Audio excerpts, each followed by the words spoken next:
Začnemo od začetka. Se pravi, kaj ste rekli, ekosistem?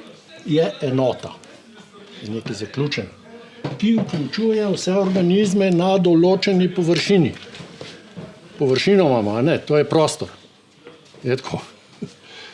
Tle imamo že prvo stično točko. Ki so povezani s fizičnim okoljem, se pravi v tem prostoru s fizičnim okoljem, tako da pretok energije, nobena kunšt ta pretok energije, samo moraš vedeti za njo.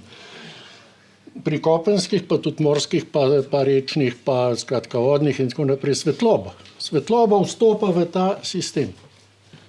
Ja? In potem teče skozi trofične strukture. To je spet nobena komplikacija, po slovenski se reče temu primarna so rastline, sekundarni trofični nivo so žvelike rastline, terciarni so unike jejo te. Skratka, dobimo cel ta splet in na koncu so še eni, ki to se razgradijo. Kjerkoli posežeš noter, začneš s prostorom ali pa v pretok energije, si ga polomil, si podaril funkcioniranje ekosistema. Ja? Kjerkoli se umešaš. In seveda ima vsak ekosistem biotska pestrost, ki pa ni samo število vrst na enoto. Je za osnovnošolce, sicer pa ne. Sicer je pa količina, število tudi ne vrst, osebkov, ampak je treba vedeti, od kje izhaja ta diverziteta.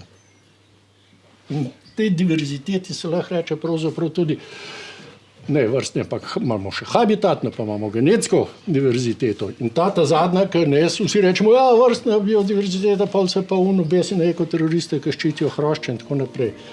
Ne v tem stvar. Stvar je, da so to elementi ekosistema. Ekosistem sicer spremembam lahko sledi, tako da se elementi znotraj prilagaja.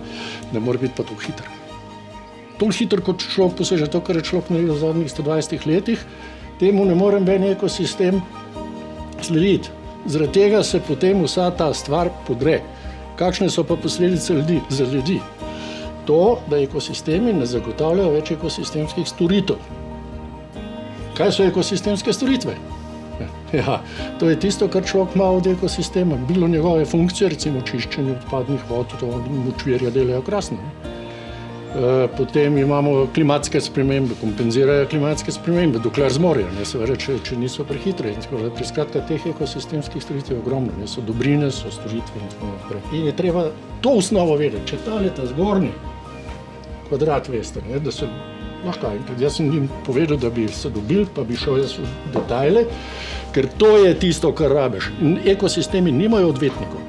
Ti ne moreš kompromisov, mi sklepamo kompromise. Ja, ne bomo še zmanjšali zdaj tega toplogrednih plinov, zato ker pol bo industrija. Ja, gospodje, na strani nobenega, ki reče, se strinjam s tem. Ne? Ni, tega ni, ne obstaja.